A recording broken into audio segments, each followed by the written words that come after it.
Përshëndetje të nderuar zonja dhe zotrim, përshëndetje të dashur miq. Ja ku po ritakojemi sërish me mua Tirona Lilin, pikërisht këtu në kanalin Monitor TV për të komentuar pak një lajm që në fakt ka marrë vëmendjen e rrjeteve sociale. Roza Lati, vajza e Ritës, një aktore jetë mrekullueshme shqiptare, së fundit ka tronditur me një deklaratë. E ftuar në emisionin e Romeos edhe Donaldit, si që duke me thënë njerë tashi këto kanë filluar që t'i kthejnë kundër topit dhe sinqerisht nuk e kuptoj. Romeo dhe Donaldi, kanë patur inatet më hershme. Donaldi ka që nga Big Brother VIP Albania 1 që si a dhanë çmimin, gjithashtu dhe Romeo e ka nga që ju ripërsërit loja, do me thënë e fitoi tjetër kush, nuk e fitoi dot Romeo dhe unë e mbaj mend që Romeo mërzit shumë edhe pse në fakt ka bërë një lojë shumë të fortë brenda Bigut.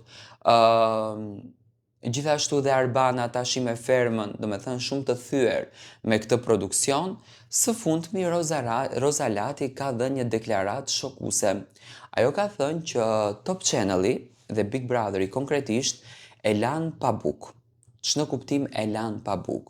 Me thënë Roza hyri në Big Brother, ndoshta ka hyrë me këtë pretendimin që në fund kur gjithçka do të përfundonte dhe ky spektakël do të përfundonte, Roza do të fokusoheshte tek televizioni Top Channel, do niste rrugtimin aty, do të merrte një pozicion si moderatore, ndoshta kjo gjë i është premtuar dhe jo më kot ishte kjo afërsia, mbaj mend unë në atë kohë që Rita krijonte me Ledionin që t'i bënte një vend Rozës brenda në Big Brother. Por Roza jo që s'kishte klikime, jo që s'kishte dashuri, Roza kishte vëmendjen e publikut, por ndoshta jo aq shumë sa pretendoi që ta merrte. Dhe kjo gjëja ndoshta e bëri që televizioni të shkëputej nga Roza. Çuditërisht Roza në Top Channel nuk ka qenë e ftuar në asnjë intervistë, ka qenë atëherë në atë kohë në disa intervista të vogla dhe gjithçka përfundoi.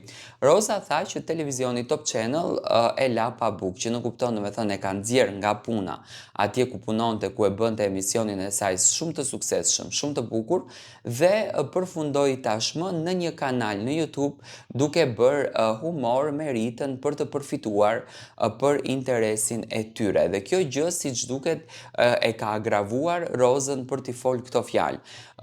Roza pati dhe një shkatrim shpirtëror së fundmi, do me thënë pati një fejes me Jonathanin, marrëdhënia e tyre përfundoi dhe siç duket, do me thënë Roza kalon në një kalvar, le ta themi, vështirësive që ndoshta nuk imagjinonte edhe vetë që do t'i vinin. Tani pyetja është, shumica e personazheve publik janë të mërzitur me këtë produksion. Ka patur qëllimin që t'i përdoren dhe t'i hedhen, apo thjesht do me thënë nuk e ka parë kapacitetin që këto mund të bëjnë çuditëra brenda këtij produksioni dhe këtij televizioni?